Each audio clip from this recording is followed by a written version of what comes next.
Вот, друзья, Volkswagen Crafter. Появился шум. И знаете, такой, как мост, не мост, ну непонятный. Все, короче, колеса перебрал. Ну, вроде все нормально. Но шум не уходит. Вот. Долез до подвесного, вот.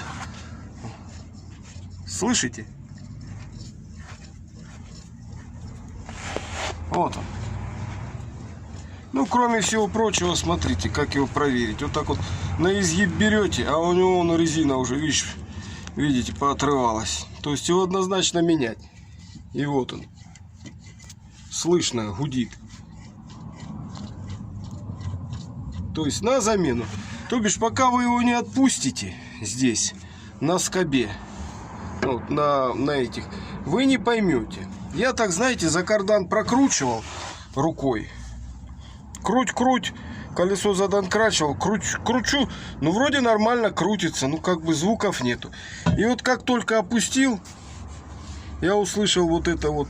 И так вот его беру, так вот, чувствуется люфт на подшипнике. Не в резинке, а на подшипнике. Только таким методом вы можете проверить, у вас подвесной или нет.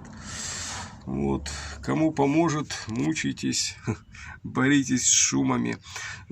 Скажу заранее, лучше дома устранить этот шум, этот звук, потому что если в трассе оборвет, у меня такое было, то потом полезете, будете кардан снимать, и только потом вас могут тащить, потому что кардан может бить. Ну, даже тащить машину невозможно будет. Так что так. А началось все, знаете, с чего? На холодную зимой машину в трассу выгоняю. И вот первые минут 20, может быть 30, как небольшой свист, как гул небольшой. Потом раз, прекращается. Вот. Ну, вот он и есть. Просто на холодную, пока вот подшипники, смазка, видно, не разогреется. А он уже с износом, этот подшипник был. Вот. Потом, видно, разогреется, прогреется, там смазку пораскидает везде, он, видно, нормально работал. Ну вот, пришло ему время быть замененным. Значит, в интернете он в районе Трояка, это 2001 год, не знаю, кто видео когда будет смотреть.